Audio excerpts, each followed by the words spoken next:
देखिए, आत्महत्या करने से कभी कोई फायदा नहीं हुआ।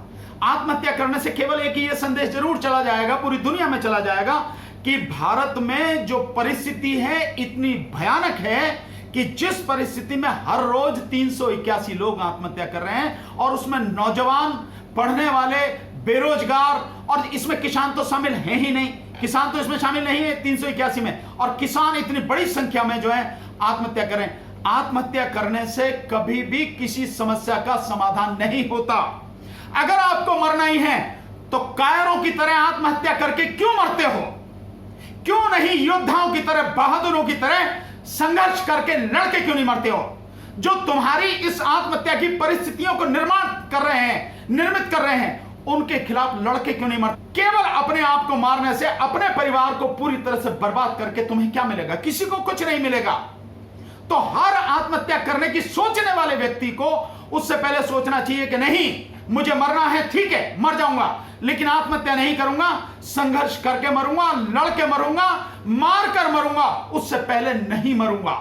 यह होना चाहिए, क्योंकि जिन लोगों ने ये परिस्थितियां क्रिएट की हैं, जो इसके लिए जिम्मेदार हैं, जिन्होंने ये माहौल बनाया कि इतनी बड़ी संख्या में छात्र हैं, किसान हैं, बेरोजगार हैं, और देश के लोग, गरीब मजदूर जो आत्महत्या कर रहे हैं, उन लोगों को सबक सिखाना जरूरी है। उनके खिलाफ संघर्ष करना और मिलकर संघर्ष करना, लोकतांत्रिक तरीके, संवैधानिक तरीके से संघर्ष करना, उन सबके खिलाफ ये बहुत जरूरी है।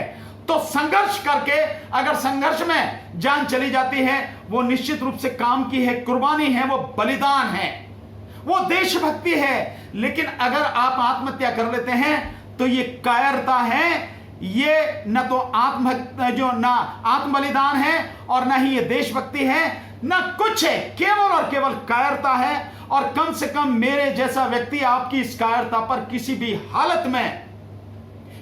हालत में आपके प्रति संवेदनशील नहीं होगा, और किसी को भी नहीं होना चाहिए, क्योंकि कायरों की नहीं, देशभक्तों की और बहादुरों की जिंदगी जीना सीखो।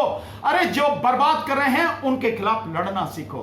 तो कायरता किसी समस्या का हल नहीं है।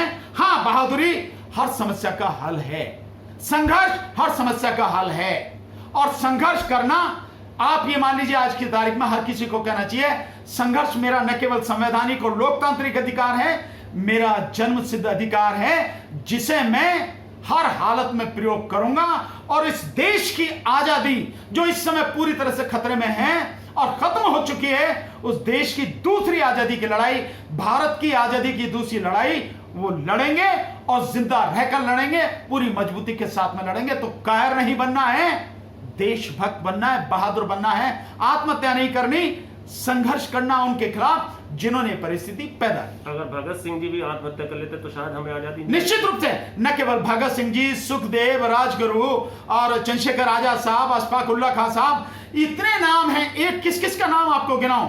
ऊधम सिंह साहब को देखिए, आप एक उदाहरण देखिए कि 17-18 साल का एक नौजवान, और जब जलियांवाला हत्याकांड हुआ उसके बाद उसके मन पे क्या असर हुआ, वो व्यक्ति यहां से वहां गया इंग्लैंड, और वहां जाके इंग्लैंड जाके उस व्यक्ति को जो जिम्मेदार था जनरल ओडायर, उसको वहां मारा, इंग्लैंड में जाकर मारा। ऐसी बहादुरी होनी चाहिए। ये स्थिति है, ये है बहादुरी, ये है देश के लिए लड़ना।